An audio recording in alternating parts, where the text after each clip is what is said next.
Halo semuanya, perkenalkan nama saya Septiani dari program studi pendidikan Sosiologi 2023 kelas A.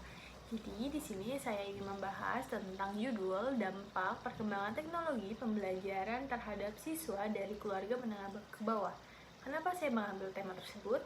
Karena kasus ini masih kerap menjadi kasus yang sulit ditangani dan hampir setahun ini atau tahun-tahun berikutnya atau tahun-tahun sebelumnya itu tuh menjadi hal yang sering dihadapi oleh masyarakat menengah ke bawah. Nah, perkembangan teknologi pembelajaran ini seperti menggunakan gawai, internet, atau platform pembelajaran daring tentunya menuntut seluruh siswa dengan adanya ketersediaan sarana dan prasarana yang memadai. Nah, siswa dari keluarga menengah ke bawah tentunya kerap menghadapi keterbatasan ekonomi yang dampak pada sulit memiliki perangkat teknologi tersebut. Nah, menyebabkan mereka tidak dapat mengikuti proses pembelajaran dalam berbasis teknologi secara optimal sehingga berpotensi ketinggal dibanding siswa dari kelompok ekonomi yang lebih mapan. Tentunya dalam konteks pendidikan masyarakat, situasi tersebut mencerminkan adanya kesenjangan pendidikan yang dipengaruhi oleh faktor sosial dan ekonomi. Teknologi ini yang seharusnya menjadi alat pemerataan pendidikan justru dapat melebar jurang ketimpangan apabila tidak disertai dengan kebijakan dan dukungan inklusif.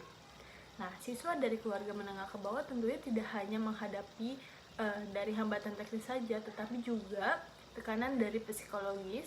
Secara mereka tentu akan merasakan minder dan menurunnya motivasi belajar mereka akibat keterbatasan yang mereka alami. Hal ini tentunya pendidikan bagi masyarakat itu menuntut adanya peran aktif bagi pihak termasuk pemerintah, sekolah, dan komunitas untuk bisa memastikan perkembangan teknologi pembelajaran ini dapat diakses secara adil dan merata. Penyediaan dari fasilitas belajar bersama, subsidi perangkat dan internet, serta pengembangan metode pembelajaran yang fleksibel dan kontekstual menjadi langkah penting agar teknologi ini benar-benar berfungsi sebagai sarana pemberdayaan. Nah, dalam pendekatan tersebut, perkembangan teknologi pembelajaran ini diharapkan tidak hanya menjadi simbol kemajuan tetapi juga alat untuk meningkatkan kualitas dan keadilan pendidikan bagi seluruh lapisan masyarakat, khususnya siswa dari keluarga menengah ke bawah. Hal ini guru dapat berperan sebagai pendamping literasi digital dengan mengenalkan penggunaan teknologi secara sederhana, efisien, dan berorientasi pada kebutuhan belajar, bukan pada kecanggihan alat. Nah, di sini tentu dari yang telah kita jelaskan, guru itu bukan hanya sekedar pembimbing dengan memberitahu, tetapi juga bisa membantu murid yang mungkin secara tidak langsung itu menunjukkan bahwa dirinya itu kesulitan, dan guru harus bisa untuk peka dalam hal itu dan mencari solusi apa yang harus mereka lakukan untuk bisa murid tersebut tidak ketinggalan pada pembelajaran yang sedang berlangsung dari pemerintah, yang dimana pemerintah ini memiliki tanggung jawab struktural dalam menjamin pemerataan akses pendidikan, yang dimana ini itu akan menjadi memperkuat dari penyediaan infrastruktur pendidikan tersebut seperti akses internet lebih murah, bantuan perangkat belajar seperti gawai atau laptop, serta pengadaan pusat belajar berbasis komunitas di daerah dengan keterbatasan ekonomi tersebut. Nah, lalu diperlukannya kebijakan pendidikan yang sensitif terhadap ketimpangan sosial, misalnya seperti kurikulum yang fleksibel dan tidak memasyarakatkan penggunaan teknologi tinggi dengan salah satunya sarana pembelajaran. Lalu pemerintah tentunya perlu mendorong kolaborasi dengan siswa dan masyarakat, yang dimana melalui program pelatihan guru, pemberdayaan perpustakaan desa, dan pemanfaatkan fasilitas publik sebagai ruang pembelajaran. Hal ini tentu dapat digarisbawahi bahwa pemerintah itu memiliki tanggung jawab yang penting untuk bisa menyediakan fasilitas dan sarana yang mungkin sekolah-sekolah dapat miliki dengan rata tanpa harus memandang hal apapun itu. Selanjutnya dari keluarga, yang dimana keluarga itu memiliki peran utama. Seorang anak di rumah atau mungkin emang sering tiap hari anak itu bertemu dengan keluarganya, salah satunya orang tuanya, itu memiliki lingkungan pendidikan pertama bagi mereka, yang dimana keluarga ini dapat memberikan dukungan moral dan motivasi pembelajaran meskipun memiliki keterbatasan ekonomi. Perhatian atau pendampingan dan komunikasi yang baik dengan anak berperan besar menjaga semangat semangat belajar mereka, yang dimana dengan mereka memiliki keterbatasan tertentu, orang tua itu tetap harus bisa menjaga peran sebagai mana mereka itu tetap pantas untuk mendapatkan pendidikan yang baik. Lalu, keluarga diharapkan mampu mengelola penggunaan teknologi secara bijak, yang dimana untuk bisa memanfaatkan sarana yang ada secara bergantian terarah untuk bisa kepentingan pendidikan.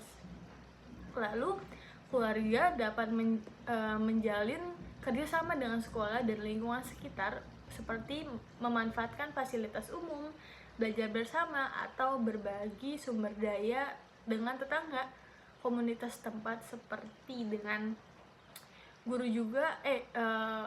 Orang tua juga harus bisa mengikuti peran aktif untuk bisa membimbing anak saat di rumah maupun ada di luar lingkungan masyarakat. Tentunya keluarga ini adalah peran penting juga bagi mereka untuk bisa menjaga semangat belajar mereka. Kesimpulan yang kita ambil dari isi video tersebut atau isi video yang dapat saya jelaskan ini adalah perkembangan dari teknologi pembelajaran ini merupakan bagian dari modernisasi pendidikan yang pada dasarnya bertujuan untuk meningkatkan kualitas, efektivitas, dan akses belajar bagi seluruh peserta didik. Namun, dalam praktiknya, kemajuan teknologi tersebut belum sepenuhnya dirasakan secara merata, khususnya oleh siswa yang berasal dari keluarga menengah ke bawah. Keterbatasan akses terhadap perangkat teknologi, jaringan internet, serta dukungan lingkungan belajar tentunya menunjukkan bahwa teknologi dalam pendidikan ini tidak netral, melainkan pengaruh dari struktur sosial dan ekonomi masyarakat.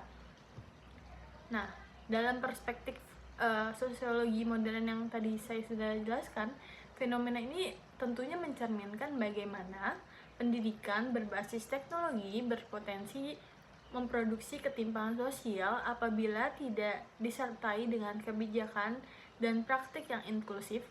Rasionalitas pendidikan, ketimpangan modal ekonomi dan budaya, serta keterbatasan ruang partisipasi siswa dalam kelompok kurang mampu memperlihatkan bahwa teknologi dapat menjadi faktor eksklusif secara peluang emansipasi tergantung cara mereka mengolahnya.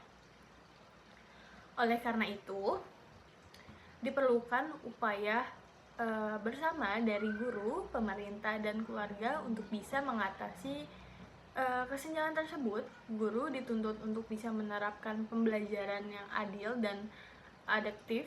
Pemerintah kewajiban untuk menjalani pemerataan dari akses dan kebijakan pendidikan yang sensitif terhadap kondisi sosial, sementara keluarga berperan dalam memberikan dukungan bagi moral pendampingan belajar. Disenergai dari ketiga pihak ini itu menjadi kunci agar perkembangan teknologi pembelajaran tidak hanya mencerminkan dari kemajuan teknis saja, tetapi juga berfungsi sebagai sarana pemerataan kesempatan dan keadilan pendidikan bagi seluruh lapisan masyarakat, khususnya pada siswa dari keluarga menengah ke bawah. Oke, mungkin segitu saja penjelasan dari saya tentang dampak teknologi bagi pembelajaran, terutama dari khususnya siswa dari keluarga menengah ke bawah.